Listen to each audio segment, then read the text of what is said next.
latched onto him as evidence, they called it evidence, of collusion. In many ways, he set off this investigation, and the fact that he then went on and lied to investigators about his contact with the professor. Papadopoulos received that relatively light sentence from the judge. I just want to keep saying 14 days. He could have gotten up to 6 months. How is it not collusion when George Papadopoulos is in contact with various people who are promising dirt on Hillary Clinton? I just want to be clear that this entire investigation gets started because Papadopoulos drunkenly runs his mouth to an Australian diplomat. Really?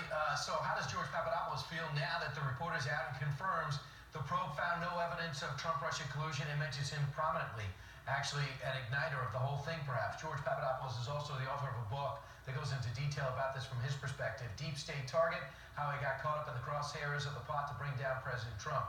George, do you think you were treated fairly by the Mueller report? Look, thanks a lot for having me. Look, I was actually really impressed and quite frankly shocked that Bob Mueller told the truth about why I was illicitly targeted, and it really had nothing to do with Russia. It actually had to do with my ties to Israel, which he makes it very clear in the memo. So now this is why this is really important, because if I was targeted for my ties to Israel, and I had all these various spies approaching me while I was just joining the campaign and they were discussing Israel with me, I think that's very disturbing, and it probably is going to reveal, quite frankly, how this entire investigation started, because I likely had this target on me immediately upon joining the campaign.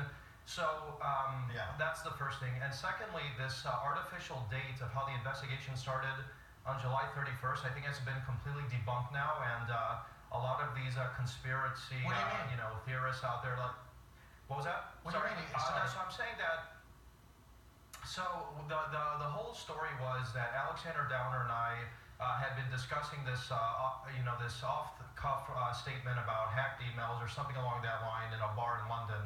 Now, with the new evidence we have that I was targeted and I was under surveillance upon joining the Trump campaign for my ties to Israel, it suggests to me that Alexander Downer was clearly also spying on me.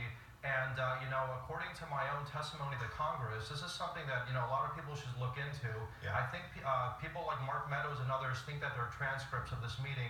And, I think it's going to really upend this old narrative. Yeah. Well, but besides that, we don't know whether Downer was spying on you. You're obviously raising that question. The president wants to investigate the investigator, so presumably we will finally one day get to the bottom of that. I want to directly ask you, we played that clip, what's your message this morning to Jim Acosta, other journalists who alleged that your case proved that there was collusion with Russia, when now the special counsel is saying after 22 months there was no collusion? What's your message to Acosta and others? Well, of course there was no collusion, and of course I wasn't colluding because I've never met a Russian official in my entire life, let alone on the campaign or the transition team. And, quite comically, the guy that's at the epicenter of this fake collusion story, Joseph Mifsud, he was just outed yesterday by the Italians, and he's been living next to the U.S. Embassy for the last year. Wait, I thought that was a Russian contact. I thought that was, they say he was the Russian contact. Well, I don't know how these Russian contacts like Joseph Mifsud are training CIA and FBI and MI6 figures in Rome like this guy currently is doing. But, I think this guy's going to start talking, and possibly there's already been a deal made between the Italians and our country to have him testify and actually reveal what he was really up to. Because quite frankly, I don't think anybody's buying that this guy was some sort of Russian intermediary or Russian spy trying to collude with me. And quite frankly, even people like Rudy Giuliani are going public and stating that he was probably part of some sort of setup. Now, that's why my case is actually so fascinating, why it's probably going to be very important moving forward.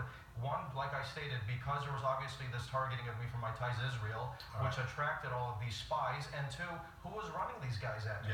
And where did it come from? Was it the Obama administration? Was it the head of the UK government? We'll have to find out. Yeah, there's a lot more we're going to learn in the days ahead. George Papadopoulos, we appreciate you coming in with your